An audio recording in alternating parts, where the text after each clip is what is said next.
Hello, আসসালামু আলাইকুম guys. আজকে আমি রান্না করব ঢেঁড়স ভাজি, মুরগির মাংস ভাজা ও রুই মাছের তরকারি।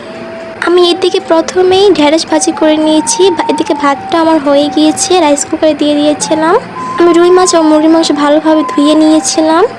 রুই মাছ হচ্ছে আলু দিয়ে রান্না করবো, আর মুরগির মাংস হচ্ছে ফ্রাই করব। তার জন্য আলু কুটে নিয়েছিলাম, মুরগির মাংস সব কিছু মশলা দিয়ে ভালোভাবে মেখে নিচ্ছিলাম। আমি মাঝে মধ্যে হলুদ, মরিচ, লবণ, আদা বাটা দিয়ে ফ্রাই করি। তারপর আমি এইদিকে রুই মাছটাকে সব ধরনের মশলা দিয়ে ভালোভাবে হাতে মেখে নিচ্ছি।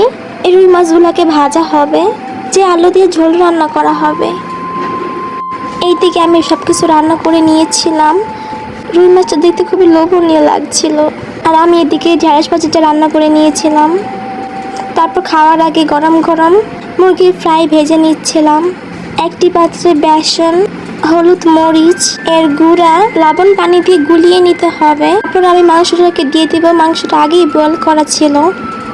মাংসটা ভালোভাবে চুবিয়ে নিয়ে তারপর তেলের কড়াইতে দিয়ে দিতে হবে। আমি সবগুলো মাংসের পিস আস্তে আস্তে দিয়ে দিচ্ছিলাম।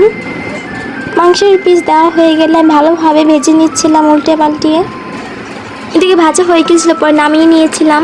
আমাদের দুপুরে খাবার আজকে এগুলোই ছিল। সন্ধ্যার সময় খেয়েছিলাম ফুচকা, মিষ্টি, সেমাই। ফুচকাটা আমি বানিয়েছিলাম। আজকে এই পর্যন্ত কাজ, সব ভালো থাকুন। আসসালামু আলাইকুম।